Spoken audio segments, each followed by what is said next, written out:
Hi, Colby Academy families. Welcome to May, the month of Mary. For us in the online school, it is our last month of school. For those of you homeschooling, you may have other months ahead of you, but May is a month where we could all use a little bit of obedience, obedience to God in our vocations, in fulfilling our duties, as we get excited by the flowers blooming in spring and summer coming very soon.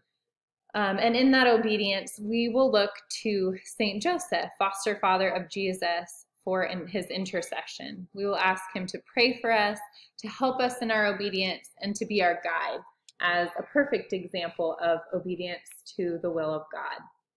So obedience complete and joyful is possible with God's grace. It has both its regular meaning, like obey traffic laws, and the theological meaning, which is obeying God's will, his commands, and his authority.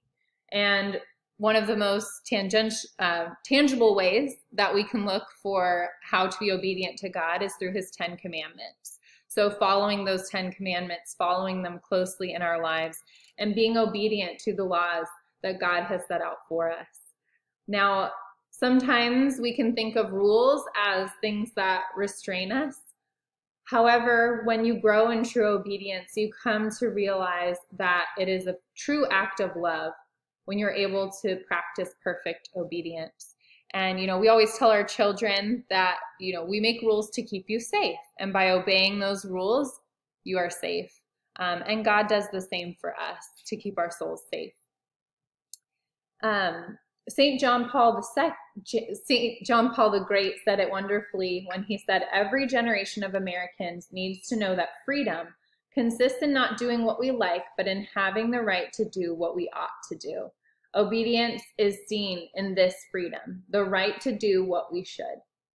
And so as we work hard to be obedient to God first, to be obedient to our parents, our teachers, those who are in positions of authority, may we grow in love and safety as well. I will read from the Little Way Virtue series. I'm going to read a little excerpt about St. Joseph, since he is our model of obedience this month. St. Joseph was the husband to Mary, the Blessed Virgin, and the mother of Jesus. Joseph was Jesus' foster father here on earth and was the head of the Holy Family. Everything we know about Joseph is from the Bible. We know that Mary and Joseph were engaged and married.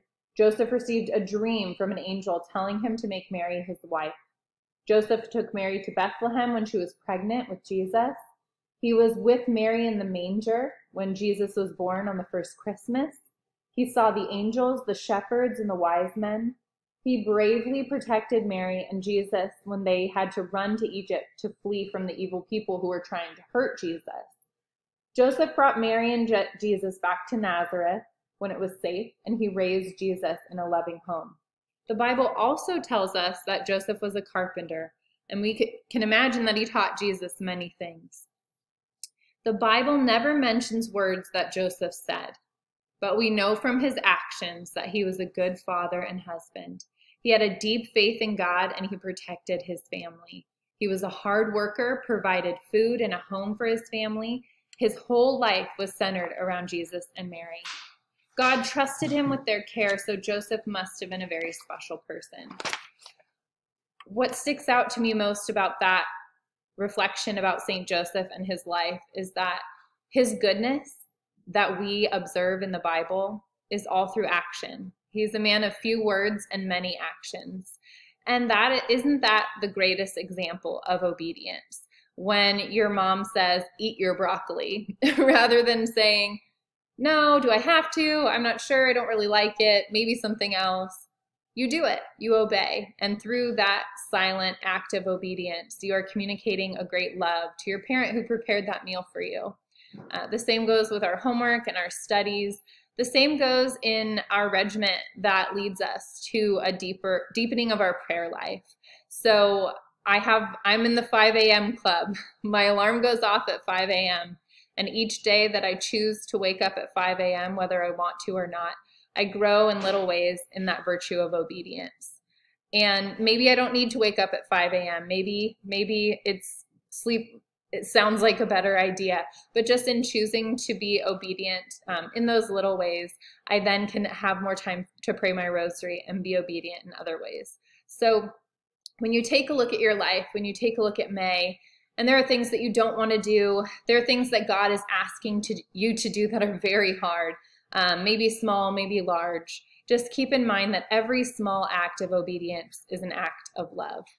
Saint Therese of Lisieux is a beautiful example of this obedience, one that many of us in families can use to really intercede and help us in all the menial tasks that are part of everyday life. She did every tiny thing as an act of love.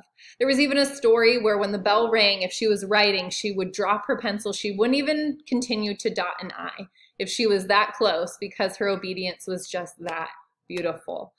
And so I pray that St. Therese of Lisieux can inspire all of us to have obedient in those little ways.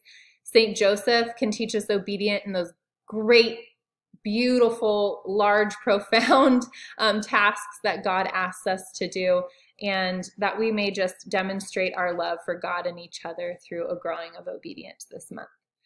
This is my last virtue video for this academic school year. So with that, I just want to say how beautiful it's been seeing all of the virtuous students grow in these virtues every month. I've been so delighted to hear the stories from all of the teachers and a lot of you in the homeschool program too, how you've adopted these virtues and how they've helped you grow. And so with that, I just say have a wonderful summer, God bless, and I look forward to continuing our journey to grow in virtue next school year.